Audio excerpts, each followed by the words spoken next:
नमस्कार साथियों, मैं हूं Pramod Kumar Kandwal intensive spiritual track से। इस संसार में हमें जो कोई भी वस्तु, व्यक्ति, प्राणी या पंच तत्व दिखते हैं, क्या वह सचमुच में होते हैं? यदि हम सब इनका वैज्ञानिक विश्लेषण करें तो पाएंगे कि दिखने वाली वस्तु वास्तव में है ही नहीं, चाहे वो हमें भले ही दिख रही है। यदि हम इसी बात को गहराई से समझ लें तो हम ज्ञान, विज्ञान तथा आध्यात्म में पारंगत हो जाएंगे।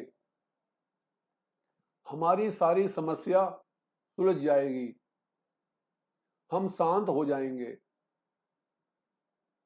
हमारी सारी भागदौड़ बंद हो जाएगी और जीवन का लक्ष्य अपने आप ही हमारी समझ में आ जाएगा और हमारे सारे प्रयास फिर आध्यात्म की प्राप्ति की ओर ही होंगे।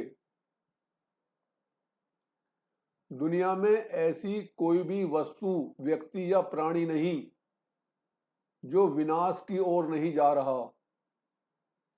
प्रत्येक का हर क्षण फिजिकल डिके हो रहा है। हर चीज अपने मूल स्वरूप की ओर बढ़ रही है। पंचतत्व की ओर तथा जीवात्मा परमात्मा की ओर सहज रूप में ही खिंच रही है और हमें पता ही नहीं चल रहा। जो इस रहस्य को जान लेता है वह परमात्मा स्वरूप ही हो जाता है। यह समस्त परिवर्तन इतनी तेजी से हो रहा है कि हमें पता ही नहीं चलता। हमारी पृथ्वी एक सेकंड में 29 किलोमीटर की गति से सूर्य का चक्कर लगा रही है। क्या हमें मालूम पड़ता है?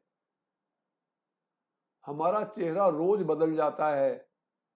क्या हमें मालूम पड़ता है?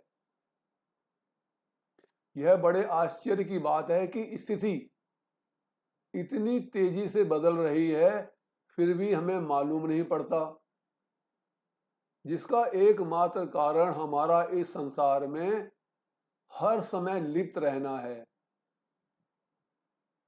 पानी का बुलबुला बुलबुला बनने से पहले बुलबुला नहीं था और फूटने के बाद भी बुलबुला नहीं रहा। तो जितनी देर वह बुलबुला रहा है वो सही मायने में बुलबुला नहीं था।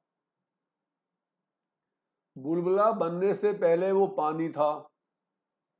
जब वह बुलबुला बना रहा तब भी वो पानी था और जब वो फूट गया तो वो फिर पानी बन गया। तो वो बुलबुला था कब? यही नियम बाकी सभी वस्तुओं, प्राणियों तथा संपूर्ण प्रकृति पर लागू होती है। सभी की सभी वस्तुएं जो नष्ट हो चुकी हैं वो प्रभु का ही रूप थी। इस समय जो अस्तित्व में हैं वे भी प्रभु का ही रूप हैं और समाप्त हो जाने के बाद भी प्रभु का रूप ही रहेंगी। इसलिए वर्तमान में दिखने वाली हर वस्तु सही मायने में वो नहीं है जो हमें दिख रही है। वो सब हकीकत में प्रभु का ही रूप है। इस संसार में जितने भी मनुष्य हैं वे सब सुख चाहते हैं और जब संसार के सारे आवश्यक सुख उनको मिल जाते हैं तो उनको संतुष्ट तथा शांत हो जाना चाहिए, मगर ऐसा नहीं होता। जितना जितना वो संसार की जरूरतों को पूरा करने में सक्षम होते जाते हैं उतना उतना वो अधिक अशांत होते जाते हैं। अब उनको अपने मान अपमान, यश कीर्ति तथा अपने बच्चों, पोतों तथा परपोत्रों के भविष्य की चिंता सताने लगती है। इसके लिए वे अधिक से अधिक धन कमाकर संग्रह करने में लग जाते हैं। नाम कमाना और धन कमाना ये दो विषय ऐसे हैं जिससे लाखों करोड़ों विषय उत्पन्न हो जाते हैं। इन दोनों को प्राप्त करने के लिए संबंधित मनुष्य को सभी विषयों में पारंगत होना होता है। उसकी पूरी जिंदगी इन सब विषयों में ही उलझ जाती है और उसे पता ही नहीं चलता और बुढ़ापा उसके सामने आ खड़ा होता है। उसकी आंख तब खुलती है जब वो ये देखता है कि जिसके लिए वह सब कुछ कर रहा था वो ही उसको धोखा दे गए, या वो इतना बीमार हो गया कि मौत उसके सामने आकर खड़ी हो गई और अब उसके पास पछताने के सिवा और कुछ नहीं है। जब अंत समय में वह गंभीरता से विश्लेषण करता है तो निष्कर्ष पर पहुंचता है कि इस दुनिया का सबसे बड़ा विषय यदि कोई था या कोई है या जो रहेगा तो वो है प्रभु का नाम लेना, प्रभु के सुमिरन में रहना। यही वो विषय है जिसके लिए हमारा जन्म हुआ है और जिसके नाम लेते रहने से हमारी संसार की सारी आवश्यकताएं अपने आप ही पूरी हो जाती हैं। ना ही धन संग्रह की चाह होती है और ना ही यश कीर्ति की। प्रभु सुमिरन में रहते हुए अपने सभी कार्य सहज भाव में करते रहना ही मुक्ति का मार्ग खोल देता है। अपने जीवन के अंतिम समय में उसका यह निष्कर्ष उसके मन, बुद्धि तथा चित्त में जितना ज्यादा प्रभावशाली ढंग से स्थापित होता है उसको अगले जन्म में उसका उतना ही लाभ होता है।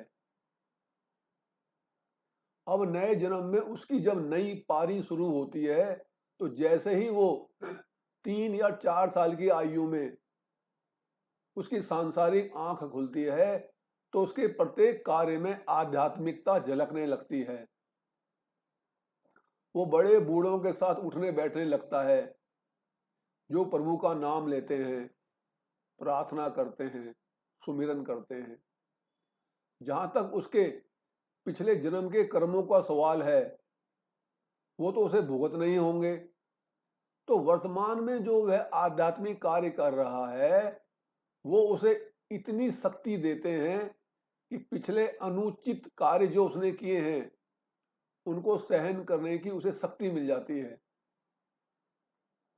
इस जन्म में भी उसका मन धन और यश कमाने की और कभी कभी जरूर जाएगा, लेकिन वर्तमान जन्म की प्रभु के नाम की पूंजी तथा सत्संग का असर उसको वह जाने से रोकेगा और धीरे धीरे लगातार प्रभु का नाम लेते रहने से उसके पिछले जन्म के संस्कार बहुत कमजोर हो जाएंगे और वह इस जन्म में निश्चित रूप से प्रभु को प्राप्त कर लेगा।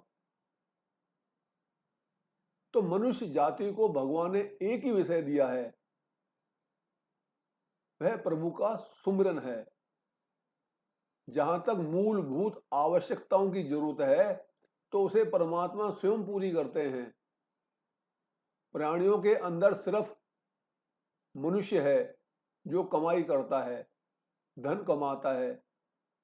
बाकी सभी अन्य प्राणी, जानवर, पशु पक्षी कोई नौकरी नहीं करते, सभी बैठकर खाते हैं, जो इस बात का सबूत है कि प्रभु हमें भी अवश्य देंगे। जब यह बात हमें समझ में आ जाती है तो हम आध्यात्मिक बनकर इसी जन्म में प्रभु की प्राप्ति कर लेते हैं। यदि यह वीडियो आपको ज्ञानवर्धक तथा उपयोगी लगती है तो आप इसे लाइक, कमेंट, शेयर तथा चैनल को सब्सक्राइब भी कर सकते हैं ताकि आगे आने वाली सभी वीडियो का नोटिफिकेशन तथा उसका लाभ आपके साथ साथ आपके प्रियजनों को भी मिलता रहे। गुरु भगवान सबका कल्याण करें।